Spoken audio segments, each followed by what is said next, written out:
জলটা আমি গরম করে নিয়েছি। দেখেন আমার স্বাদ মতন একটু নুন দিলাম।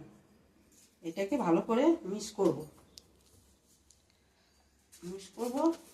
ঠান্ডা করলে ভিডিওটা যেটার থেকে দেখছেন প্রথম থেকে দেখবেন শুরু তো কি করে পিঠাটা আমি করছি। আর এই যে একটু বেকিং পাউডার দিলাম আমি।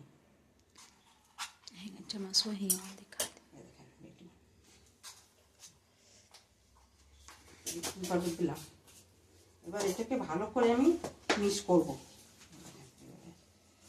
খুব সুন্দর করে এটা মিক্স করব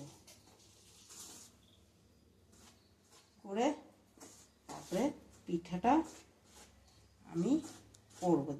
লোকে সবাই বলে পিঠাটা হয় না, সাধারণভাবে পিঠাটা কি সুন্দর ফুলবে দেখতে পারে না। শুরু থাকতে অন থাকতে দেখো।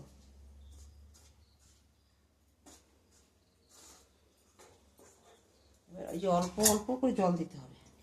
এটা গরম জল বন্ধুরা। এই যে কুল পিঠা বনতেছে। এই যে গরম জল দিচ্ছি, মানে খুব গরম দিতে হবে না, হালকা গরম দিলে হবে। হাতে যতটা সহ্য হয় ততটাই।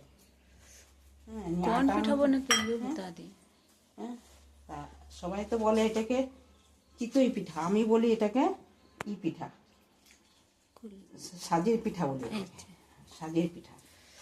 কে জানি আপনারা তো পিঠে বলেন, সাজের পিঠাটা চিনবেন নাকি তাও জানি না বন্ধুরা। এই পিঠাটা এক বাটি চাল থাকলেই ঘরে পিঠেটা করা হয়ে যাবে।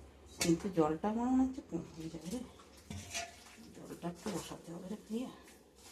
হেমে বলি এইবার এই তো করছি, জলটাই কম হবে তো। করে দে, অন করে দে, জলটা লাগবে।